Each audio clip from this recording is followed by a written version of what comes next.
Chapter 1. The Necromancer's Lab. In the heart of the undead metropolis, a strange alliance formed as the elders found themselves within the Necromancer's domain.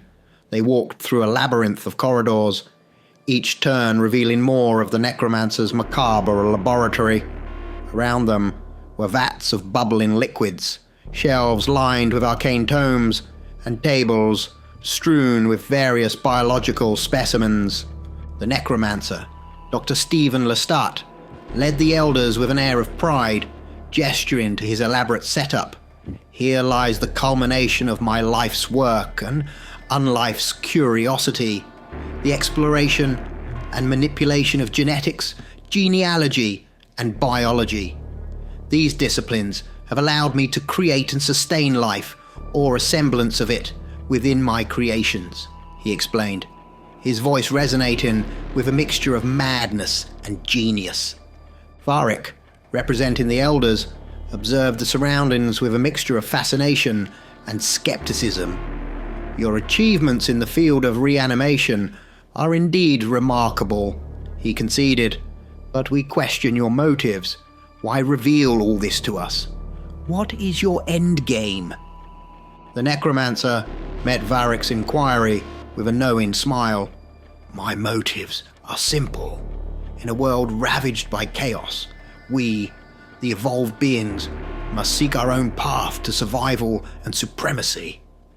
As the tour continued, one of the elders interrupted, a note of urgency in their voice. We will soon require sustenance. Our need to feed grows. The Necromancer nodded, as if expecting this. The hunger that plagues your kind is a curse I have long studied. I believe I may offer a solution to your perpetual thirst for blood.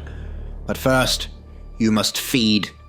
He motioned to an undead servant, who promptly left the room. Moments later, the servant returned, dragging a screaming human. The person's terror filled the chamber as they were presented to the elders. Eat up, the Necromancer urged, his eyes flickering with an unreadable emotion. And once you finish this meal, we have more to discuss. Driven by an innate hunger, the elders descended upon the human, their feeding frenzied yet methodical. Within moments, the human collapsed, lifeless on the floor. The chapter closed with the elders, their hunger temporarily satiated, turning back to the Necromancer, their expressions a mix of gratitude and wariness. The Necromancer's promise of freedom from their eternal hunger hung in the air, a tantalizing yet potentially dangerous prospect. Crimson Dawn, Resurgence of the Shadow, began with an uneasy alliance, setting the stage for a tale of power, survival, and the lengths to which beings will go to escape their cursed fates. Chapter 2. The Rise of Humanity. In the human camp, the air was thick with tension and unease. Rumors and whispers of fear spread like wildfire among the camp members, each person grappling with the uncertainty of survival without the elders. The recent encounter with the gigantic werewolf only exacerbated their anxiety. In the command tent, Alex, Eleanor, Captain Knox and other camp leaders gathered for a crucial strategy meeting. The weight of their situation was palpable. Alex, his resolve hardening, broke the silence. We've got to stop relying on others for our survival. We've been overrun by Lycans, attacked by the undead, and we've even stood our ground against undead werewolves. Yet, here we are, doubting ourselves just because the elders aren't here. Our reliance on them has made us fear our own strength. It's time for humanity to reclaim its place as the dominant species on this planet. Elena nodded in agreement, but the concern in her voice was evident. I agree, Alex, but how do we achieve this? How do we stand against such overwhelming odds? Alex leaned forward, his eyes alight with strategic planning. We need a two-pronged approach. First, we explore the rumors of government research centers. They were reportedly working on advanced weaponry to combat Lycans and the Undead. If these rumors are true, those weapons could be the edge we need. Captain Knox chimed in, her experience as a military strategist lending credibility to her words. In my former unit, we heard whispers of these projects. They were high-risk, high-reward operations, but I don't think they ever reached completion. What if we can finish what they started? Alex continued. And secondly, we need to keep the werewolves and the undead focused on each other, not us. I propose we assemble 2 teams, one to draw the werewolves' attention and the other to provoke the undead.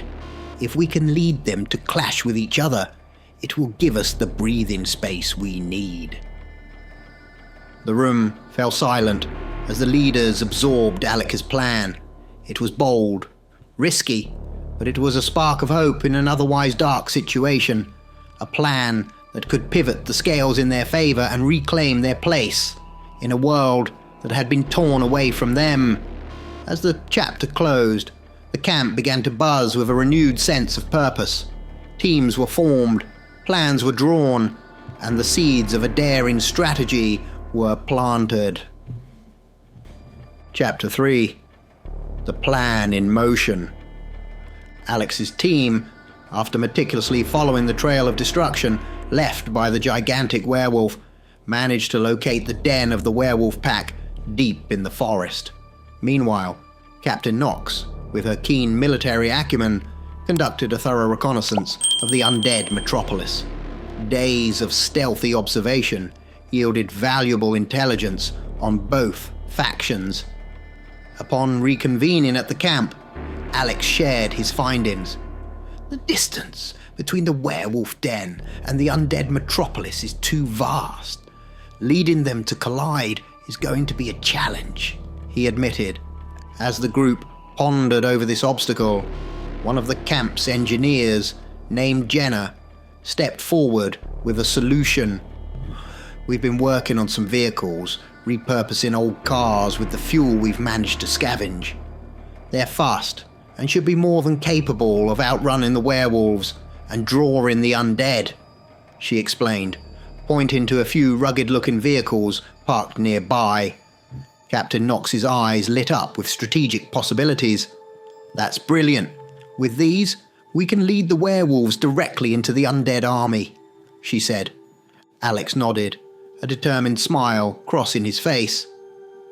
You know, this might actually work, he mused, already formulating the plan in his head. Simultaneously, 2 engineers from the camp, whom everyone knew as Marco and Lydia, embarked on a separate mission in another vehicle. They were determined to verify the existence of the rumored advanced weaponry. Skeptical, but driven by the trust in their leaders, they set out towards the coordinates of the supposed government research center. If those weapons existed, we would have seen them in action by now, Marco said, steering the vehicle through the deserted streets. Lydia, always the optimist, chimed in. But if there's even a slight chance, we owe it to our camp to check it out. Imagine if we could bring back something that changes the tide in our favor. The chapter closed with the camp abuzz with activity and hope. Alex and Captain Knox began preparing their teams for the daring mission to draw the 2 monstrous factions into a direct confrontation. Meanwhile, Marco and Lydia journeyed towards a destination shrouded in mystery. Their mission, a gamble on a slim hope. Chapter 4.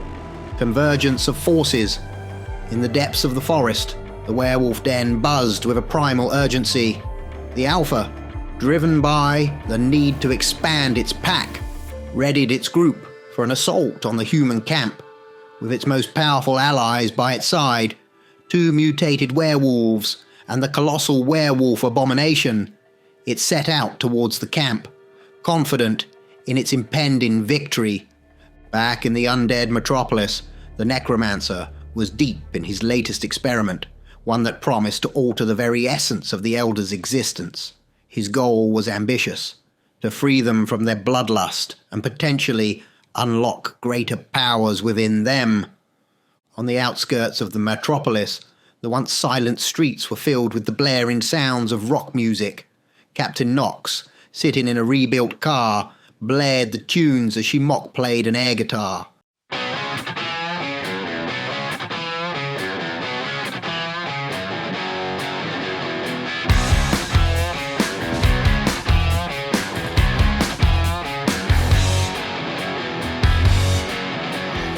Her antics drew the attention of the undead.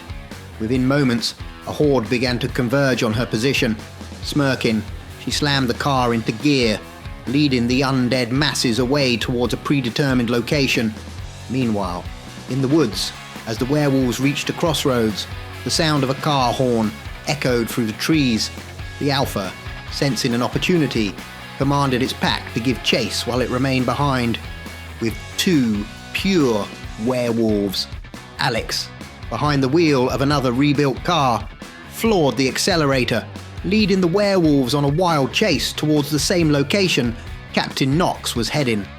The pursuit was intense. The werewolves, with their unnatural speed, began to close the gap on Alex's vehicle. The ground trembled under the thunderous steps of the gigantic werewolf and added an earthquake-like tremor to the chase. As Alex neared the rendezvous point, he could see the undead horde in the distance. Captain Knox, spotting Alex's vehicle with the werewolves hot on his tail, knew the moment of convergence was near. The undead, though slower, were steadily advancing towards them. With impeccable timing, both Alex and Captain Knox swerved their vehicles away at the last moment, leaving the werewolves and the undead to collide in a catastrophic melee. The 2 monstrous factions, now faced with each other, launched into a ferocious battle, their attention diverted from the human camp. The chapter closed with the werewolves and undead locked in combat, their roars and snarls filling the air. Chapter 5. The Turn of the Tide. On the battlefield, a scene of unparalleled ferocity unfolded as the undead zombies and their mutated counterparts clashed with the werewolves. The mutated werewolves, embodying a ruthless savagery, tore through the undead ranks with brutal efficiency. The gigantic werewolf, an unstoppable force of nature, moved through the undead, each step crushing them under its immense weight. In the midst of the chaos, a single Lycan broke away from the melee. Its mission was clear: to return to the Alpha and report the outcome of the battle. The Lycan sped through the forest, its senses alert for any sign of danger. Back at the site of the confrontation, the balance of power had shifted dramatically. The sheer might and ferocity of the werewolves, especially the monstrous abomination, proved too much for the undead horde. Even the larger, more formidable undead fell under the relentless onslaught of claw and fang. What had started as a pitched battle soon turned into a one-sided rout, with the werewolves emerging as the clear victors. As the Lycan prepared to continue its journey back to the Alpha, a distant sound caught its attention: the unmistakable beeping of car horns. Alex and Captain Knox, observing the outcome of the battle from a safe distance, had initiated the next phase of their plan. The werewolves, upon hearing the sound, instinctively gave chase, their predatory nature driving them forward. The 2 cars, driven by Alex and Captain Knox, sped off towards the undead metropolis, leading the werewolf pack away from the human camp. Chapter 6. The Necromancer's Bargain. Inside the Necromancer's laboratory, deep within the undead metropolis, a groundbreaking development was unfolding. The Necromancer, having worked meticulously with the Elders, revealed a small bottle filled with a greenish liquid. "This," he announced, "is the key to your liberation. A mere dose of this liquid can sustain your strength and power for a month without the need to feed on human blood. It will enhance your abilities making you stronger and faster than ever before. Imagine what a whole vat could do, sustain you for years." The elders, gathered around the necromancer, looked on in a mix of disbelief and awe. The implications of such a discovery were monumental. Varric, the most ancient among them, stepped forward, his voice echoing with centuries of wisdom and caution. "If what you say is true, we would be free from the curse of hunger that has plagued us for an eternity. But I have lived long enough to know that such gifts are rarely given freely. What is it that you want from us in return?" The necromancer's smile broadened, revealing a glimpse of his strategic mind. "My desire is simple, to enlist your help in defeating both the humans and the Lycans. With your enhanced abilities and freedom from the hunger, we can reshape this world, making it a place where our kind can thrive unchallenged." The revelation hung heavily in the air, a proposition that could alter the very nature of the Elders' existence. The offer was tempting, the possibility of liberation from their eternal hunger an alluring prospect, yet the price, turning against the humans, who had become their unlikely allies in survival, presented a moral quandary. The chapter closed on this moment of decision, with the Elders weighing the consequences of accepting the necromancer's offer. The tension in the undead metropolis reached a fever pitch as the ground began to tremble beneath them. It felt as if the very earth was protesting the presence of such monstrous creatures. The inhabitants of the city, already creatures of the undead, stirred restlessly, sensing an impending threat. At the forefront of the city, a towering figure emerged, the gigantic werewolf, its immense size and greenish fur making it a terrifying spectacle. Accompanied by its mutated pack, the beast seemed unstoppable as it ploughed through the undead army, rending zombies and other creatures asunder with ease. From a vantage point, the necromancer and the elders watched the unfolding chaos. The sight of the gigantic werewolf and its pack approaching the heart of the city was a scene of apocalyptic proportions. Just as the werewolves were about to launch a full-scale invasion into the city, a deep, ancient howl echoed in the distance. Silhouetted against the horizon was the Alpha, its presence commanding way even from afar.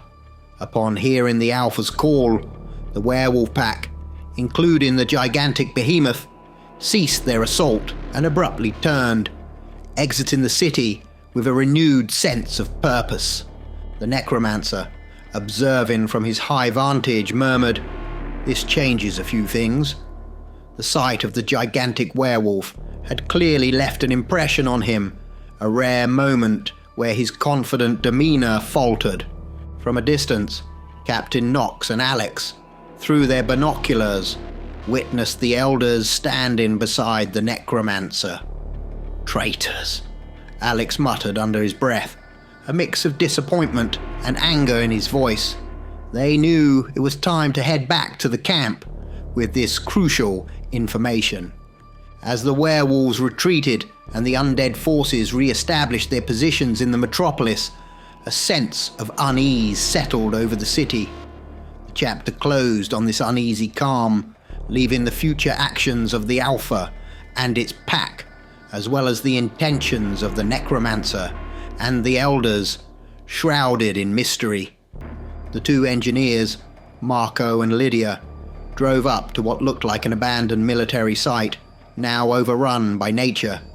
Vines clung to the structures, and grass sprouted through cracks in the concrete. A few decayed bodies lay scattered around, grim reminders of the chaos that had ensued during the early days of the outbreak. The main entrance to the base was a massive, securely locked door. "Let's look around for a keycard or some other way to get this door open," Marco suggested, scanning the area for any useful items. But to their surprise, the door suddenly slid open with a low mechanical groan. They exchanged a puzzled glance before Lydia said, "Well, let's go in," her voice tinged with a mix of curiosity and caution. As soon as they stepped inside, a group of armed guards appeared, instructing them to drop their weapons. They were then led deeper into the base, moving through a series of winding corridors. Eventually, they were brought into a room where they met the group's leader, a scientist who had been working on ways to repel the undead and Lycans since the calamity began. We've deliberately made the outside look abandoned and have been in hiding ever since, the scientist explained. We lost our external communication capabilities, and our scouts reported the increasing danger of the undead and Lycans, so we decided to lay low here. He gestured to the walls, lined with blueprints and diagrams. We've been working on developing weapons based on the old government's plans, weapons designed to counter both werewolves and the undead. However, the designs are incomplete. The person who conceptualized these was a genius, a mind that comes once in a generation. They left everything here, but we lack the final pieces to complete these weapons. Marco and Lydia listened intently, realizing the gravity of the situation. The potential to change the tide of the ongoing battles lay within these walls, but the missing link in the weapon's development posed a significant hurdle. As the chapter closed, Marco and Lydia knew they had stumbled upon something that could be pivotal for the human camp's survival. They also realized the challenge that lay ahead, to find the missing elements that could bring these theoretical super weapons to life. Marco and Lydia enthusiastically spoke of their camp, describing its functional defenses and the cohesive community that had formed. We've been able to maintain a strong defense, and we always welcome new members and fighters. You'd all be valuable additions, Marco said with a hopeful tone. The scientist, along with the other members of the hidden base, listened intently. The prospect of leaving their self-imposed prison was both exciting and daunting. We've been trapped in this base for so long, it's felt like a prison. We've exhausted all our knowledge trying to finish these weapons, and we're running low on both rations and ammunition, the scientist confessed. A decision was made to depart for Marco and Lydia's camp. As they gathered the blueprints and loaded them into the car, Lydia noticed a peculiar figure in the distance, perched atop a wall.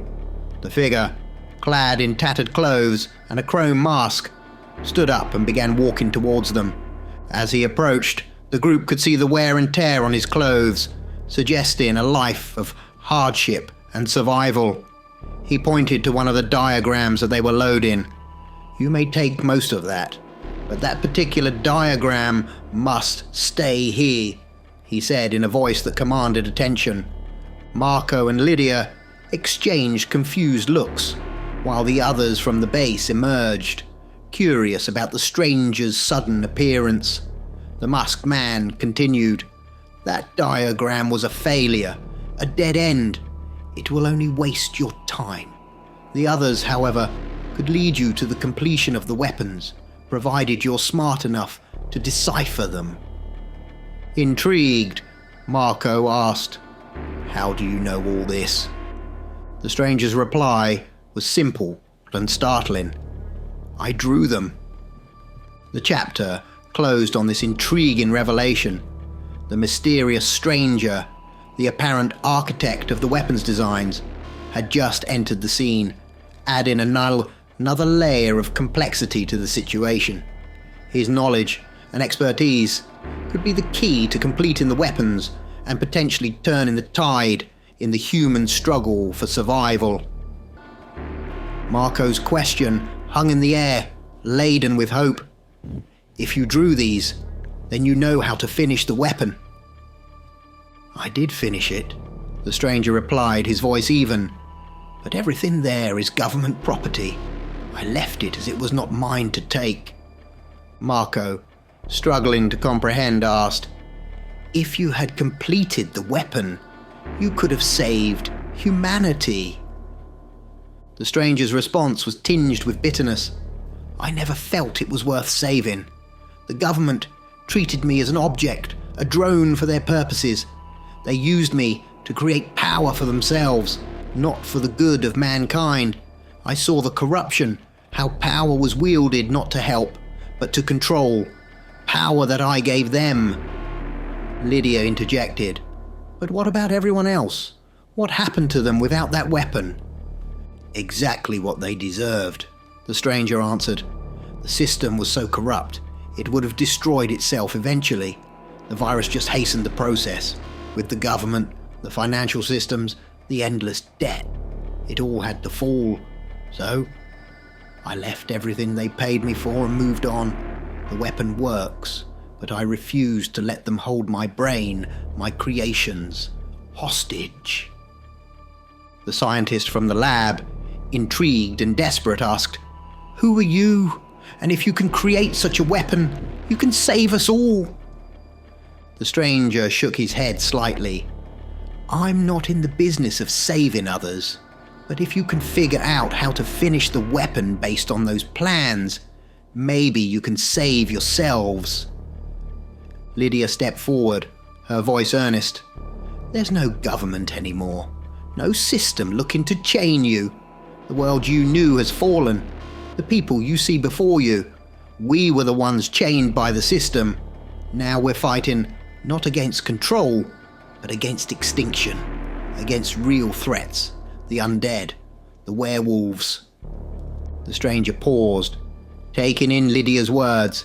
His gaze shifted from one person to another, each a living testament to survival and resilience in a world gone mad. The chapter closed with the stranger considering Lydia's plea. His creations, born from a brilliant yet unwilling mind, held the potential to change the course of the human struggle. The conversation with the stranger had reached an impasse, his resolve unshaken. He remained adamant in his refusal to assist them, reiterating that his intellect was not a commodity to be exploited by others. With heavy hearts, the group began packing up the blueprints and diagrams they had gathered, preparing to leave the abandoned military site. As they made their way out, the stranger stood silently, his chrome mask reflecting the fading light, watching them depart with an inscrutable gaze. Just as the group was about to leave, Marco, driven by curiosity and a flicker of hope, asked, "What could the weapon do if we were able to complete it?" The stranger paused, his head tilting slightly as if weighing the implications of his response. "It could disrupt brainwaves and patterns, particularly effective against the undead. Its radius could cover miles in a single activation. I also tested it on the Lycans, and it was effective. That's why I'm still alive after all this time." The scientist's eyes widened in realization. "You mean you have a working model of this weapon already built?" he asked incredulously. The stranger raised his hand, revealing a crude metal glove. "Yes," he confirmed, his voice low but clear. Lydia stepped forward, her expression earnest. "Like you said, it's your mind, your creation. Only you can decide if what remains of humanity is worth saving. But just so you know, if you ever needed us to, we would save you." The chapter concluded with the group leaving the military site, their minds swirling with possibilities and the weight of the stranger's revelation. The existence of a working model of the weapon, held by a lone genius who had renounced humanity, added a new layer of complexity to their struggle for survival. Chapter 12. The Turn of the Tide. After some time on the road, Marco and Lydia arrived back at the base, immediately requesting additional transport to bring in the new members they had found at the abandoned military site. The camp, buzzing with activity and anticipation, welcomed the newcomers, bolstering their ranks and morale. However, their moment of hope was swiftly interrupted by the blaring alarm. A massive horde of undead was approaching the camp. The wave of terror comprised zombies, undead abominations, spider-like creatures, and larger, more formidable undead. With relentless ferocity, they launched themselves against the camp's defences. As the battle raged, the camp's defences began to falter under the unending assault. The sheer number of the undead seemed infinite, each fallen creature replaced by another. But then, abruptly, the onslaught ceased. Every undead creature, mid-attack, froze in place. An eerie stillness fell over the battlefield. Moments later, the entire horde collapsed to the ground lifeless, as if an unseen switch had been flipped off. Amidst the fallen undead, a lone figure emerged, the stranger with the chrome mask. Walking calmly through the carnage, he approached the stunned defenders of the camp. "Okay, I'll give this a go," he announced, "but nobody gets my weapon unless you figure it out yourselves. Prepare the best tent and bring food. I'm hungry." The chapter and the part of the saga closed on this dramatic intervention. The stranger's sudden decision to assist and his mysterious ability to deactivate the undead en masse marked a pivotal turning point. The camp was left in awe and relief, their immediate threat vanquished by this enigmatic savior. Crimson Dawn, Resurgence of the Shadow, ended, setting the stage for the next part of this epic saga, where survival, innovation, and the mysteries of human and inhuman capabilities continued to intertwine in a world forever changed.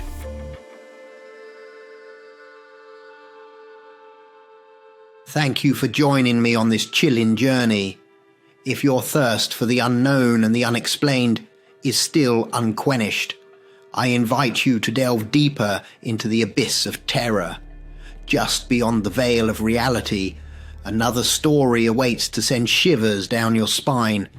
Dare to join me in the next video, where the unknown becomes known and the unseen seen. Until then, keep the lights dim and your mind open. This is Professor Shadow, signing off.